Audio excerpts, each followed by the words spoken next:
Hello from Cookbook Divas. My name is Carrie, and today we're going to look through Kyotofu, Uniquely Delicious Japanese Desserts.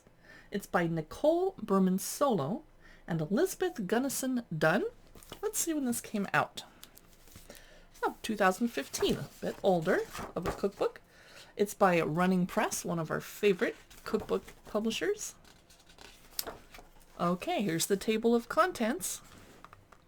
Soy, miso, green tea, sesame, rice, and yuzu. Plus, of course, introduction, stocking a Japanese pantry, sources, and a note on gluten-free and vegan desserts. Not a fan of the first picture in the cookbook. Okay. But we made way different looking cookbooks in 2015 than we do in 2021. Here is a restaurant photo, apparently. Oh, Kyotofu must be the restaurant where they made these desserts. Okay. Yes, it was. She writes that we spent 7 incredible years running Kyotofu as a full-service restaurant and bakery, gaining a solid group of neighborhood regulars and garnering praise from some of the city's toughest critics. Okay, here's someone making the pastries by hand. I don't have a lot of hand strength. I'm not good at that. Okay. She writes that she's lost almost 80 pounds since she began eating Japanese desserts as a regular part of her diet 7 years ago. I do like that about Japanese desserts. They're not full of sugar like American ones are. Here's the pantry ingredients that we need, etc. Here's, some of the spices that we need. Black sesame, kimako, hojicha, matcha, azuki, shiratamako. Okay, and here's sources. All right, our first recipe. Kyotofu gluten-free flour. Rice flour, cornstarch, tapioca starch, potato flour, and xanthan gum. All right, the first chapter, soy. I'm hoping to see some good photos here. There's a lot of writing. Okay, sweet tofu pudding with kuromitsu syrup. I see a beautiful pear in there. Jasmine milk, chocolate sweet tofu, no picture. Soy milk ice cream with chocolate kanako syrup, no picture, but we know what ice cream looks like. Chocolate chunk cookies. I didn't expect to see those. Nice. And I bet they use less sugar than American cookie recipes. Here's a maple parfait. Ooh, here's kanako waffles with Chinese 5-spice cream. That sounds incredible. Chocolate tofu ice cream with ume caramel sauce. Dorayaki pancakes. Every Japanese cookbook I look through has pancake recipes. Must be a thing. Japanese Mont Blancs. Beautiful. Not sure what that is on the top. Is it a plum? It is a... Oh, it's... I don't know. Okay, toasted soy ice cream. Now we're in the miso chapter. Miso and desserts. I don't know.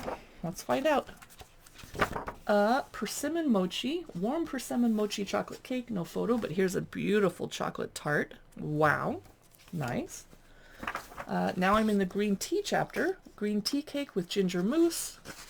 Matcha creme brulee.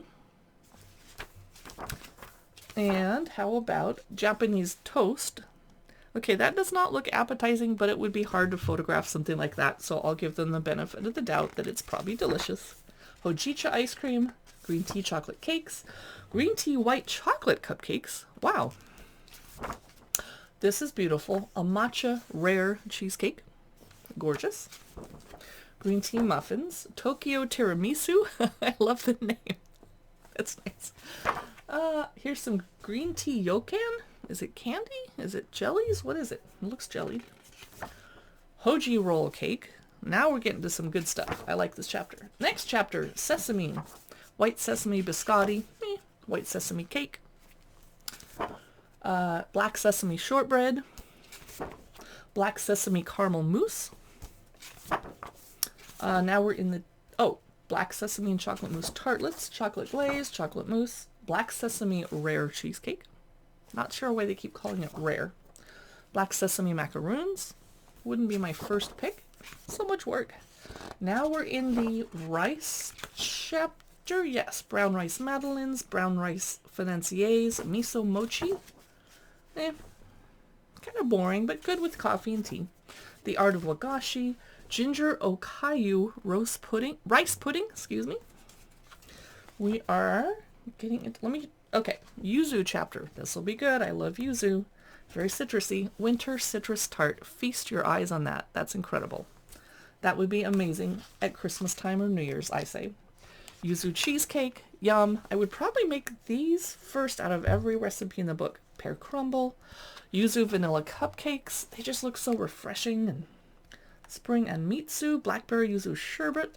And we are just about at the end of the cookbook. So, I liked it. The photos are a little dark and old-fashioned, but some of the photos were fabulous. The recipes seem approachable. I definitely would skip to the yuzu chapter, but I do like black sesame. Matcha is still an acquired taste for me, but I'm working on it. Thanks for watching this cookbook look-through and review. You can see more of them at Cookbook Divas on our blog. We have a podcast. We post video reviews to YouTube and Facebook and occasionally Instagram. We do cookbook flip-throughs on Instagram, so come find us on your favorite social media platform. Be sure to click like and comment if you see something we post that you like, because you'll teach the algorithm to show you more of our posts. Bye.